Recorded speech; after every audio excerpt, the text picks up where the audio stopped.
Assalamualaikum and good day. In this video, I want to explain another type of equity-based financing contract called Mudharabah. This contract is also used by Islamic financial institutions in order to provide equity-based financing facility. So to describe Mudharabah contract, let's look at the following diagram. Basically, there are two major parties involved the very beginning of the contract. The first one is the financier or capital provider, also called as Rabul Mal, the Arabic term. And the second party that involved in this contract is called the entrepreneur, who wants to run, let's say in this case, small or medium sized enterprises. When both parties agree to come or agree to form a joint venture, the Rabul Mal will provide the financial capital to the joint venture, while the Mudarib or the entrepreneur will provide his human capital. In other words, as entrepreneur, this person will run the business on behalf of the party here, the capital provider. So at the very beginning of the joint venture also, both parties basically would set on the profit and loss sharing ratio between them. It can be any ratio agreed by the two parties, for example 50-50 if they like, 30-70, 10-90, or any ratio possible and agreed by the two parties. When the joint venture has started, and let's say after a certain financial years, the joint venture makes some profit, and this profit basically will be shared between the two parties based on the pre-agreed profit loss sharing ratio. So let's say if they make 100 million profits, and let's say the pre-agreed ratio is 50-50, each party will get 50 million to the financier and then 50 million to the entrepreneur.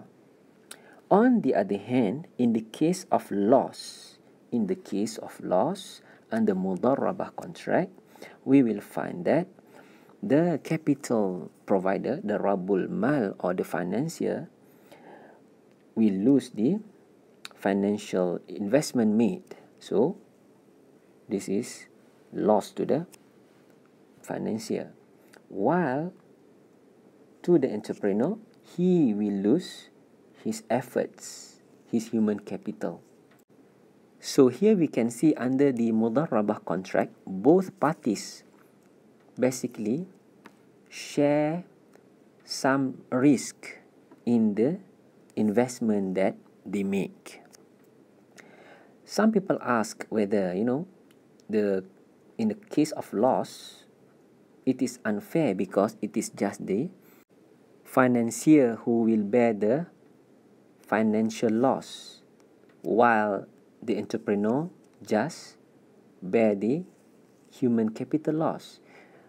I disagree with this opinion because losing efforts can be much more painful than losing financial capital.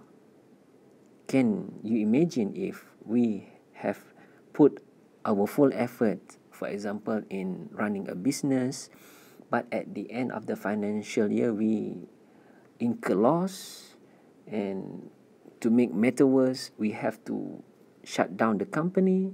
I think that's very painful and very taxing too on the side of the entrepreneur.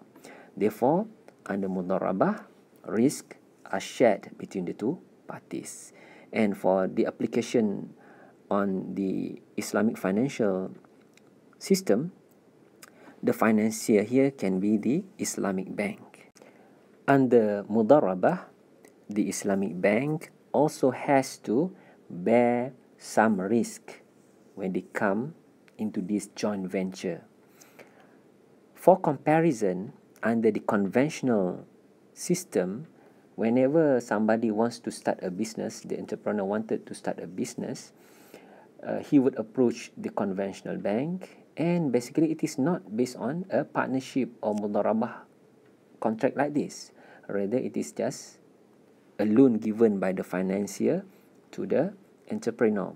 Regardless of whatever happens to the business and the entrepreneur, the conventional bank only wants to get back the principal loan given plus the interest charged. However, under the Mudharabah applied by the Islamic bank, risks are basically shared between the bank, who becomes the Rabul Mal, and the entrepreneur. I think that's all for this time. Thank you for listening. Wassalam.